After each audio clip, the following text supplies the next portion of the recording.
마음을 다하고 성품을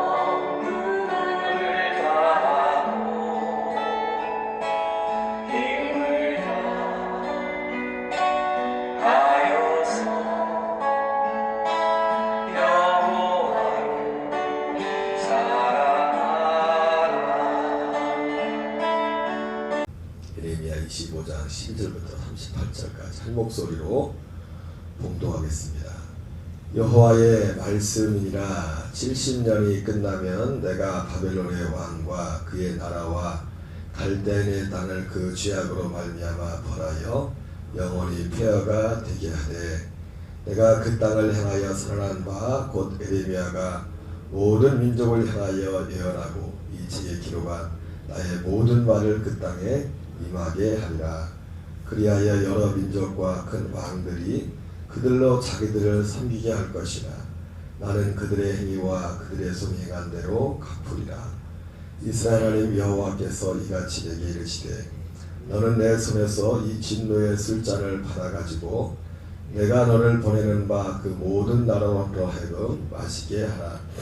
그들이 마시고 비틀거리며 미친 듯이 행동하리니 이는 그가 그들 중에 칼을 보냈기 때문이라 하시기로, 내가 여호와의 손에서 그 잔을 받아서 여호와께서 나를 보내신 바 그 모든 나라로 마시게 하되, 예루살렘과 유다 성읍들과 그 왕들과 그 고관들로 마시게 하였더니 그들이 멸망과 놀램과 비웃음과 저주를 당함이 오늘과 같으니라.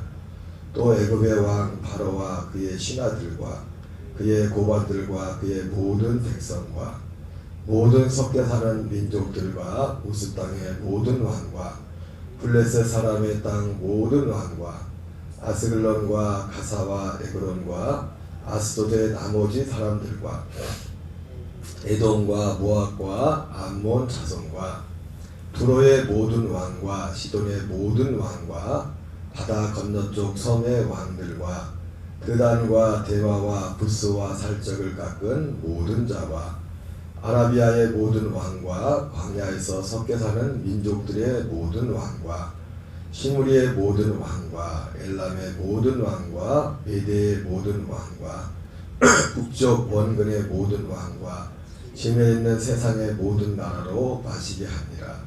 세상 왕은 그 후에 마시리라. 너는 그들에게 이르기를, 만군의 여호와 이스라엘 하나님의 말씀에 너희는 내가 너희 가운데 보내는 칼날에서 마시며 취하여 토하고 엎드러져 다시는 일어나지 말아라 하셨느니라.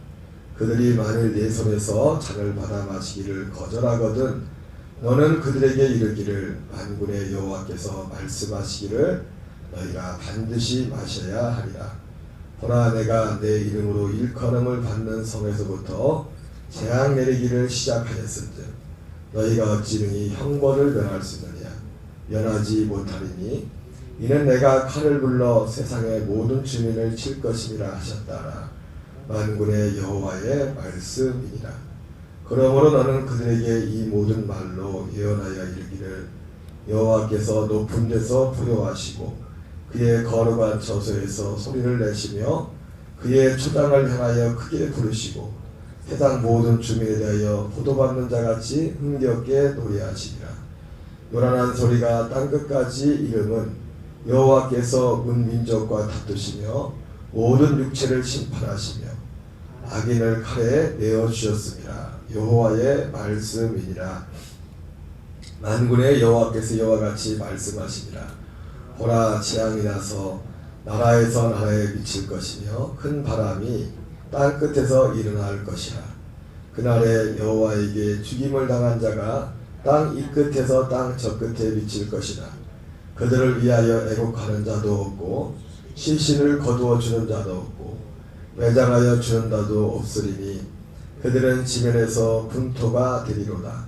너희 목자들아 외쳐 애곡하라. 너희 양떼의 인도자들아 잿더미에서 뒹굴라. 이는 너희가 도살당한 날과 흩음을 당할 기한이 찼음인즉 너희가 귀한 그릇이 떨어진 같이 될 것이라. 목자들은 도망할 수 없겠고 양떼 인도자들은 도주할 수 없으리로다. 목자들이 부르짖는 소리와 양떼 인도자들이 애곡하는 소리여 여호와가 그들의 초장을 황폐하게 함이로다. 평화로운 목장들이 여호와의 진노하시는 열기 앞에서 적막하게 되리라. 그가 젊은 사자같이 그 굴에서 나오셨으니 그 호통치는 분의 분노와 그의 극렬한 진노로 말미암아 그들의 땅이 폐허가 되리로다 하시니라. 아멘. 할렐루야. 오늘은 예레미야 25장 12절부터 마지막 38절까지 본문의 말씀을 중심으로 이방 나라들이 거부할 수 없는 하나님의 진노의 잔, 이방 나라들이 거부할 수 없는 하나님의 진노의 잔이라는 제목으로 하나님 말씀 전하도록 하겠습니다. 어제 1절부터 예레미야 25장 1절부터 11절까지는 하나님이 예레미야를 통해서 그 예루살렘과 유다에 대한 심판에 대해서 선언하셨습니다. 그 선언의 이유는 23년간 꾸준히 지냈던 그 말씀을 듣지 않고 다른 신들을 따라갔기 때문이라고 말씀을 드렸습니다. 그리고 오늘 12절부터 마지막 38절까지는 그 예루살렘과 유다를 제외한 나머지 이방 나라들에 대한 그 심판을 말씀하고 있습니다. 그리고 12절부터 보면은 특별히 이제 바벨론의 심판에 관한 말씀이 나오죠. 그리고 그 심판의 말씀과 그 심판의 이유에 대해서 언급하고 있습니다. 같이 한번 읽어보겠습니다.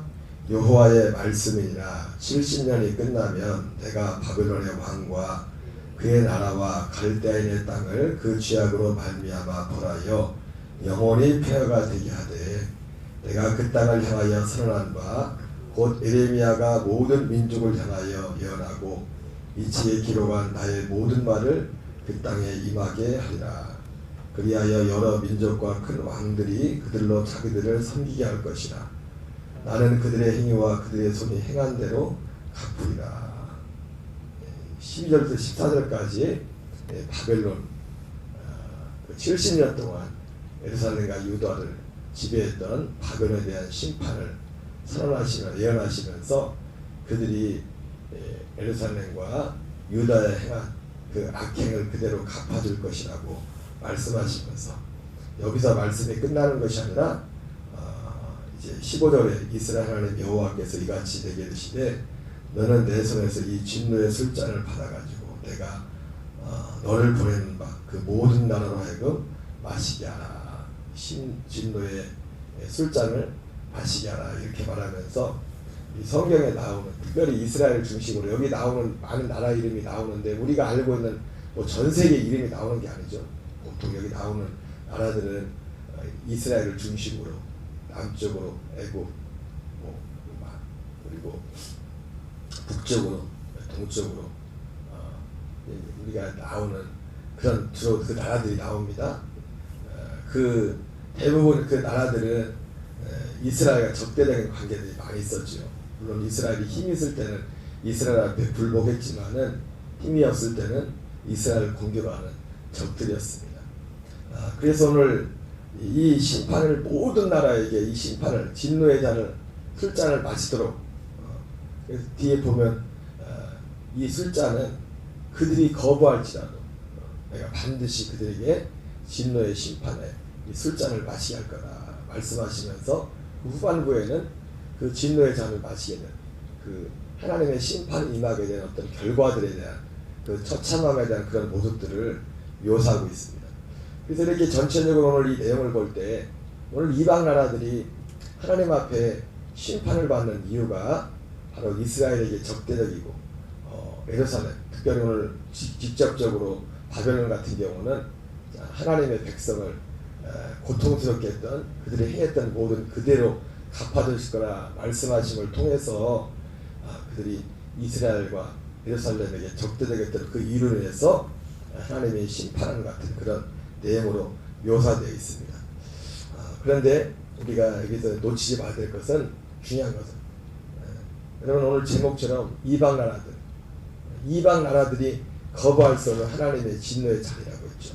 성경에 보면은요, 베드로전서 보면 4장 17절 18절에 보면 오늘 본문에도 나오죠. 25장 29절도 똑같은 말씀이 나오는데 25장 29절에는 보라 내 이름으로 일컬음을 받는 성에서부터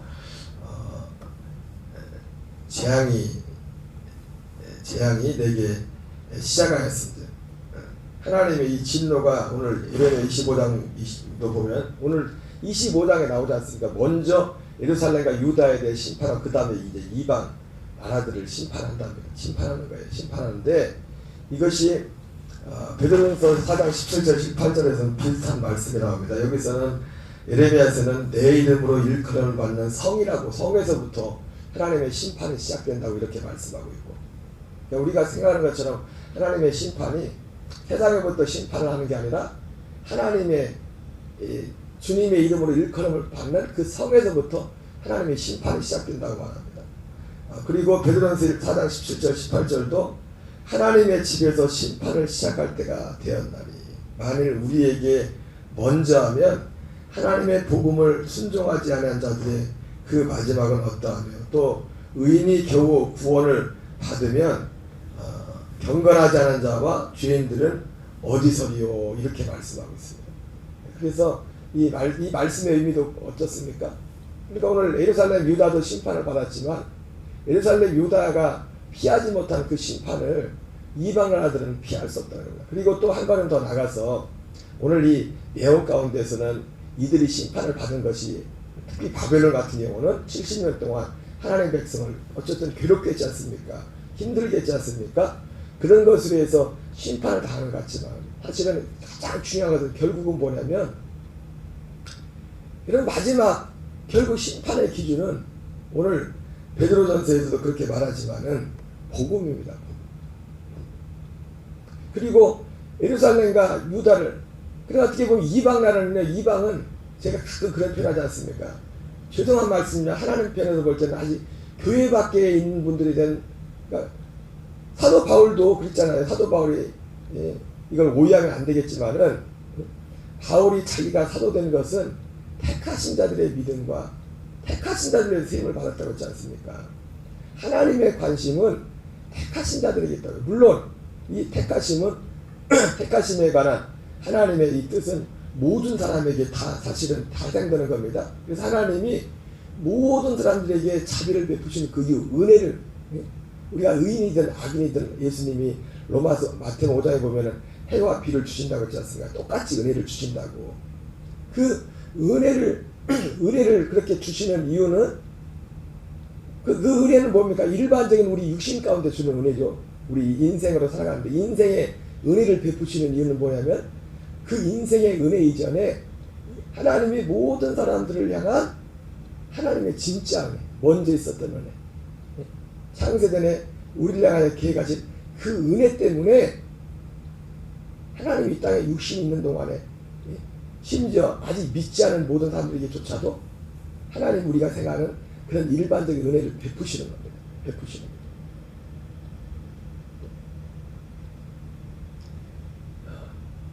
근데 이제 어떤 그러니까 하나님의 모든 관심은 어디에 있냐면은, 어디에 있어요? 하나님의 이 약속 은혜 가운데 있어요. 그리고 이 이스라엘과 예루살렘을 먼저 심판하는 이유는 뭡니까? 그들이 이 약속을 받은 자들이기 때문에.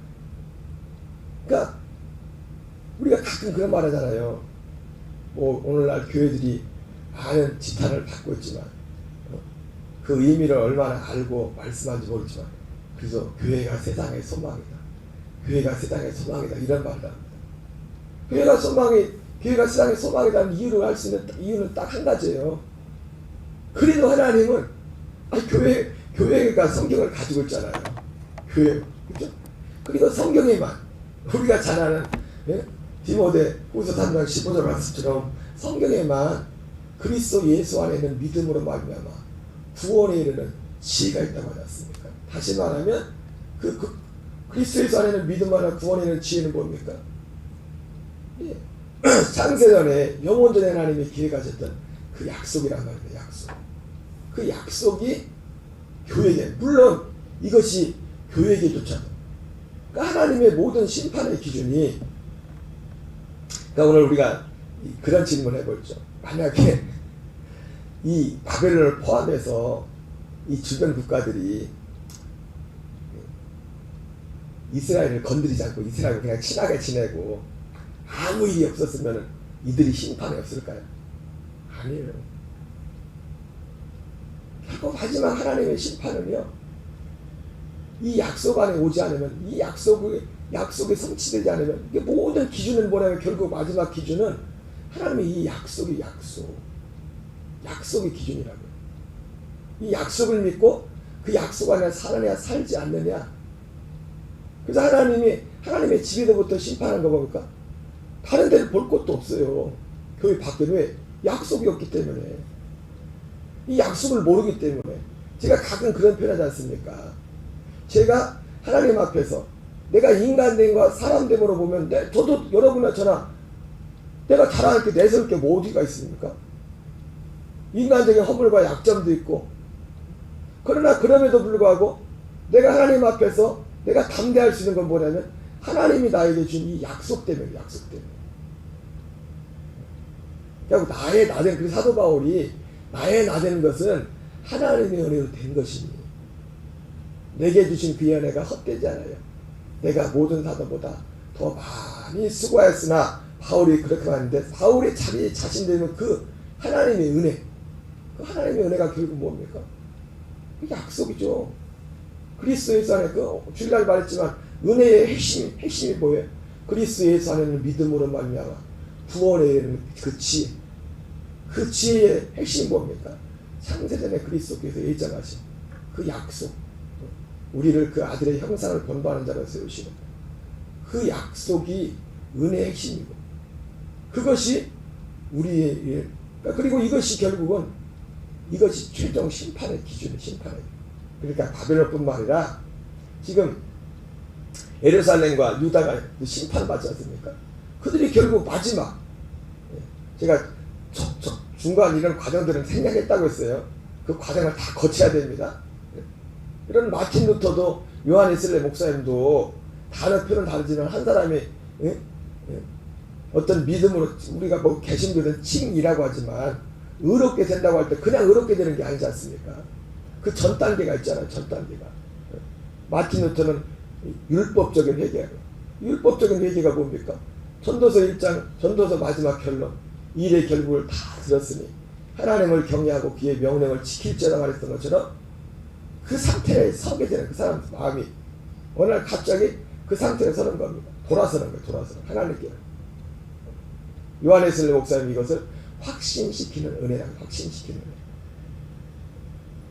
하나님께로 돌아, 하나님을 믿지 않는 사람들이 어떻게 복음을 믿어요? 이 복음 때문에. 그리고 그 다음 과정이 결국, 그런데 마지막 그 과정이 뭡니까? 예수 그리스도 그 구원의 키가, 마지막 키가 예수 그리스도를 통해서 우리에게 이루시는 그 구원. 요한복음 5장 36절에 나오는 아버지께서 완성하라고 맡기신 그 일. 요한복음 5장에서 분명히 그것을 영생이라고 하죠. 영생. 여러분, 영생은 죽어서 영생이 시작되는 게 아니라 이 땅에 살았을 때부터 그 영생이 시작되는 겁니다. 그 영생의 생명으로. 그래서 디도서에서 말하잖아요. 택하신 자들의 믿음과 경건에 관한 진리의식과 영생에 관한 소망을, 이 영생은 거짓 없이 하나님이 영원전부터 약속하신 것입니다. 이 영생에 관한 소망, 그 영생에 관한 소망, 아브라함과 이삭과 야곱이 바라봤던 그 소망이 뭡니까? 영생에 관한 소망이에요. 그냥 영원히 사는 게 아니라 그 영생은 뭡니까? 아들의 생명이라고요. 그래서 사도 요한은 영생이라는 말과 생명이라는 말을 같이 씁니다. 그래서 한 구절에서 요한일서 5장 11절부터 13절에도 보면 영생과 생명이라는 말을 번갈아가면서 써요. 그러니까 영생, 우리는 그냥 영원히, 우리가 보통 예수님 안면분들 전도할 때 그런 예화를 많이 쓰지 않습니까? 하루살이하고 메뚜기하고 뭐 개구리하고 그래가지고 하루살이하고 메뚜기가 만나서 하루 종일 놀다가 메뚜기가 내일 만나자 그러니까 하루살이가 내일이 어딨어. 메뚜기하고 개구리하고 만나서 놀다가 개구리가 내년에 만나자 그러니까 메뚜기가 그랬다. 개구리가 그랬다. 내년이 어딨어? 그런 것처럼 영혼이 그냥 단지 시간적으로 영원히 사는 사람은 그냥 영원히 사는 생명이다. 그렇게만 얘기한다. 그렇게만. 그거는 기본적으로 영생이라는 의미 속에 포함되어 있는 것이고, 성경에 말하는 영생은 하나님의 아들의 생명이라고. 거짓 없이 하나님이 영원전부터 약속했다. 우리에게 생원으로, 우리 개혁개정에는 생명이라고. 그러니까 번역이 참, 이 개혁개정에는 수정해야 될 것이 사실 많아요. 우리가 어쩔 수 없이 개혁개정을 쓰고 있지만, 그래서 원문도 보고 이렇게 말하지만은 생원이었던 우리에게 살려주는 영이 되지. 아들의 영을 받아서 그 영이 되는 거죠. 영이 되는 거죠. 영생, 하나님의 아들의 영을 사는. 어쨌든 결과적으로 하나님께서 베드로전서도 그렇고 하나님의 집에서 심판을 시작할 때가 되었나요? 하나님의 집에서부터 심판. 왜 이방은요 볼 것도 없어요. 아무리 그렇게 왜 이 약속 자체가 없기 때문에, 이 복음 자체가 없기 때문에. 여러분 반드시 이 구원이라는 것은, 거듭남이라는 것은 들어야 되는 겁니다. 사도 바울이 왜 그렇게 이 복음의 진리에 대해서 왜 이렇게 그렇게 너무 까딱스럽다 할 정도로 바울이 싸웠잖아요. 왜 그랬습니까? 우리에게 이루어지는 구원은 듣고 믿음을 통해서 이루어지는 것이기 때문에 그래요. 질 자체가. 그래서 에베소서 1장 13절 14절도 어제 봤지만은, 너희가 그 안에서 진리의 말씀 곧 구원의 복음을 듣고 믿음으로 약속의 성령으로 인치심을 받았어요. 여러분 이게 구원입니다. 약속의 성령으로 인치심을 받은 게 구원의 시작이라고요. 그래서 요한계시록에도 보면 제일 먼저 그 유대인들 14만 4천한테 뭐합니까? 인을 치잖아요. 인 맞기 전에. 그러니까 이 약속의 성령의 인침을 받았다는 것이 기본적으로 뭐예요? 그 사람의 영원한 죄사함을 받았다는 거예요. 죄사함 받은 자들에게 인을 친다고요. 그래서 인은 또 아무나 간. 그래서 예수님이 십자가 이 죄의 문제를 해결해야 되는 겁니다. 십자가에서. 창세기 3장에 나오는 말씀처럼 생명나무의 길을 지키게 하지 않습니까? 천사들로 하고. 왜? 죄 있는 상태는 그거 따먹으면 안 되기 때문에. 하나님의 약속은 생명나무라고. 생명나무. 그러니까 생명나무의 반대가 되는, 생명나무는 하나님의 아들의 생명이죠. 아들의 생명과 반대되는 옛생명. 그래서 이 옛생명을 처리해야 되는 거예요. 처리해야 돼요. 주님의 몸으로 이걸 패버리고 우리의 혼들의 죄를 사하시고. 그래서 베드로전서 1장 9절 10절에 나온 것처럼 믿음의 결국은 곧 우리의 혼의 구원이라. 우리의 혼의 구원이라. 혼의 구원의 결국은 뭡니까? 우리가 아들의 영을 갖게 되는, 아들의 몸을 갖게 되는 거죠. 아들의 생명을. 그러니까 아들의 생명이 있는 자들만 생명의 부활. 그러니까 우리가 그 사도 바울이 에베소서 2장에서 선한 일을 위하여 지심을 받았댔잖아요. 그러니까 구원에 대해서 말하면서 구원을 우리를 짓는다, 만든다. 그래서 고린도후서 5장에서는 피조물이다. 새로운 피조물이다. 여러분 이 새로운 피조물은 그냥 너 새로운 피조물 내에서 새로운 피조물 되는 게 아니에요. 예수님께서 우리를 새로운 피조물 만들기 위해서 그 모든 과정을 다 가야 되고, 이 진리가 에베소 1장 13절 14절 나오는 것처럼 이 진리가 누군가를 통해 전도자를 통해 전달이 돼야 되고, 그걸 들어야 되고, 이걸 믿고 갈망함으로 우리 안에 우리가 이루어지는 겁니다. 이런 과정을 통해서 새로운 피조물이 되는 거예요. 그래서 사도 바울은 사람들이 볼 때는 오해될 정도로, 사도 요한도 그렇죠. 사도들이 다 그랬어요. 사랑의 사도라는 사도 요한조차도 다 그랬다고요. 그래서 사도 요한이 요한서시에서 그렇게 사랑이 많다고 하면서도 어떤 사람들에서는 찾아가지 말라고 하는 사람들 있잖아요. 모든 죄가 사망에 이르는 것이 아니라 사망에 이르는 죄가 있다. 사망에 이르는 죄가 뭡니까? 그들이 전했던 복음을 거부하면 사망에 이르는 거예요. 하나님의 사랑도 어떻게 할 수가 없어요. 하나님의 사랑은요, 이 약속을 빼고 이 약속을 모르고선, 그러니까 이 약속을 모르니까 사람들이 하나님의 사랑에 대해서 오해를 합니다. 인본주의죠. 다 인간적으로. 그래서 제가 3.18 때 말했잖아요. 사랑보다 중요한 게 하나님의 생명이라고. 하나님의 사랑부터 그 생명 안에 나오고 생명 안에. 그냥 사랑만 하면 그게 육신적인 사랑도 있는데 뭐 인간적인 우리의 사랑도. 그래서 이방 나라들은 오늘 이방 나라들이 그들이 거부한다니까 하나님. 그들이 거부할 거다. 그래서 거부할 수 없어. 내 심판을 거부할 수 없어. 하나님의 심판을 거부할 수 없는 이 하나입니다. 요한복음 16장에 성령이 오시면은 죄에 대하여 의에 대하여 심판에 대하여 세상을 책망하시겠다고 그러죠. 죄에 대하여는 그들이 나를 믿지 아니하며 우리가 믿었는데요. 너희는 다른 예수를 믿었다. 다른 영을 믿었다. 다른 영이란 말로 참 이게 의미 있는 게 뭐냐면 어제 잠깐 말씀드렸지만 성령님이 오시는 이유가 이 약속을 이루려고 사람들 안에 오신댔잖아요. 이 약속을 이루려고. 여러분 성령이 우리 안에 그 이전에는 성령이 밖에서 얼마든지 능력 이건 얼마든지 우리 밖에서 얼마든지 행하셔요. 근데 사람들 안에 오시는 이유는 뭐냐면 오직 한 가지 이 하나의 약속을 이루기 위해서 오신다고요. 그래서 약속의 성령으로 인치심을 받았다. 그러니까 하나님이 어떤 결국 마지막 지금 전 과정을 제가 생략한 겁니다. 그 인침에 대해서 계시록 7장에도 나오지만 에스겔서 9장에도 나오지 않습니까? 예루살렘을 심판하게 되는 모양이 다 똑같아요. 그렇죠? 계시록도 심판이 진행되기 전에 먼저 인을 치잖아요. 그죠? 구원받은 자들 인을 친단 말이에요. 유대인. 예루살렘에서도 에스겔을 통해서 보여주니까 예루살렘을 심판하기 전에 거리에 가서 먼저 거기서 표를 그린다고 표를 그린다고 표현되어 있죠. 근데 그 표를 그리는 대상자가 어떤 사람들이에요? 예루살렘에서 행해지고 있는 그 악함으로 인해서 애통하는 자들에게 가서 그들이 이마에 표를 그리라고. 애통하는 자. 여러분 우리가 하나님에 대해서 애통할 것이 맞지만 결국 마지막 애통이 뭐예요? 제가 작년에 3.1밤 예배 때 그런 표현을 했죠. 우리 복음성가에 아버지 당신의 마음이 있는 곳에 나의 마음이 있길 원해요. 그래서 아버지의 마음이 어디 있다고 했어요? 기억나세요?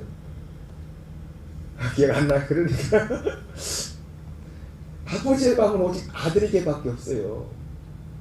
아들 예수 그리스도. 제 마음도 육신적으로 찾지만 그래서 제가 우리 아들 얘기 들었잖아요. 아들에 대한 마음. 아버지의 마음은 아들과 그 아들 예수 그리스도와 그 아들 예수 그리스도에서 하시는 그 일 거기에밖에 관심이 없다고요. 아버지의 마음. 그것이 결국 우리 모든 사람들 향한 마음이에요. 하나님 아버지의 마음. 아버지의 마음은 오직 거기밖에. 그러니까 그 아버지의 마음이 있는 곳에 아버지의 마음 어디 있다고요? 아들 예수를 통해서 하시는 그 일이 뭔지를 모르면 아버지의 마음도 몰라요. 아버지의 마음 안다면 안 돼요. 아버지의 마음은 오직 이 땅을 만드신 목적 자체가 여태 동안 땅을 만드신 목적 자체가 창세전에서는 그 약속을 이루시려고 만든 아버지의 마음 오직 그거 하나밖에 없어요. 거기 모든 과정을 통해서 결국 그렇기 때문에 이거 없으면 결국 마지막 모든 관문을 거치고 여기서 걸려버리면 하나님의 심판을 거부할 수 있는 사람이 아무도 없어요. 하나님의 기준은 왜 하나님이 예루살렘부터 내 이름으로 일컫는 백성 그 집부터 시작한 심판을 시작하느냐? 다른 데는 볼 게 없어요.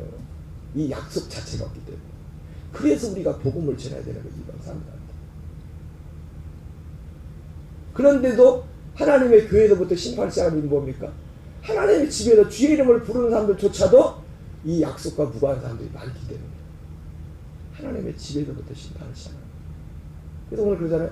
하나님의 집에서부터 사도 베드로가 심판을 시작하면 밖에 있는 사람들은 뭐 말할 것도 없지 않나. 그 얘기하잖아요. 사도 베드로가 베드로 4장에서 의인이 겨우 구원을 받는다면 악인은 말할 것도 없잖아요. 이거예요. 그래서 이 복음이 소중한 겁니다.